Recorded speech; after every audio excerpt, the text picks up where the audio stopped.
সামনে সরস্বতী পুজো আর আমার একটা সরস্বতী পুজো লুক থাকবে না তা কখনো হয়? তো চলো লুকটা শেয়ার করা যাক।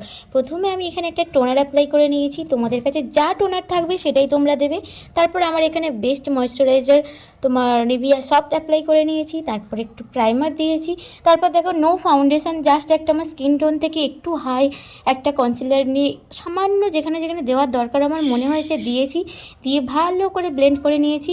আর আইব্রোটার কাছে আমি একটা আইশ্যাডো প্যালেট থেকে ডিপ ব্রাউন কালার নিয়ে আমি জাস্ট আমার আইব্রোটা ফিল করে নিচ্ছি, আমি কিন্তু কোনো প্রোমেড অ্যাপ্লাই করিনি। তারপর আইলিডে একটা লাইট ব্রাউন কালার নিয়ে পুরো আইলিডটাতে আমি ব্লেন্ড করে দেবো। আর উপরের দিকে তারপরে আপার আইলিডে আমি লাইট ব্রাউন কালার নিয়ে ভালো করে দুটোকে ব্লেন্ড করে দেবো। আর পরে আন্ডার আইতে ওই ব্রাউন কালারটাই আমি আন্ডার আইতে ভালো করে অ্যাপ্লাই করে নিয়েছি। তারপর এখানে আমি একটু ব্লাশ অ্যাপ্লাই করছি। আর দিনের বেলা তো অল্প একটু হাইলাইটার হালকা করে জাস্ট টাচ আপ দিয়েছি। তো তোমাদের কাছে এটা অপশনাল, তোমরা দিলেও দিতে পারো নাও দিতে পারো। তারপর আমি একটা সেটিং স্প্রে দিয়ে ভালো করে ফিক্স করে নিচ্ছি।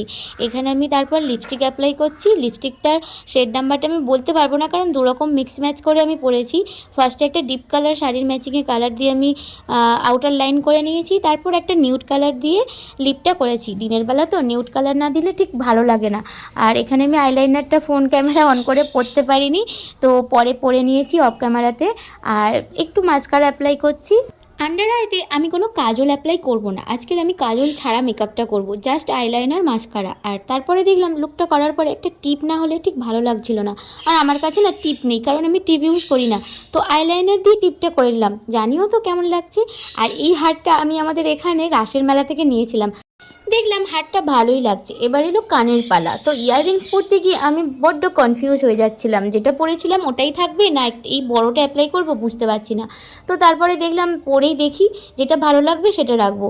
তো ইয়াররিংটা আমি পরছি। আর একটা জিনিস খেয়াল করেছো, মেকআপে কিন্তু আমি কোনো পাউডার দিয়ে সেটিং করিনি, কারণ মেকআপটা আমি ডিউই ফিনিশ রাখতে চাইছিলাম, তাই আমি কোনো পাউডার দিয়ে সেটিং করিনি। তো লাস্ট পর্যন্ত আমি বড় ইয়াররিংটাই পরলাম। তো লুকটা জানিও কেমন লাগছে, সরস্বতী পুজোতে চলবে তো। থ্যাংক ইউ ব্লগটা দেখার জন্য।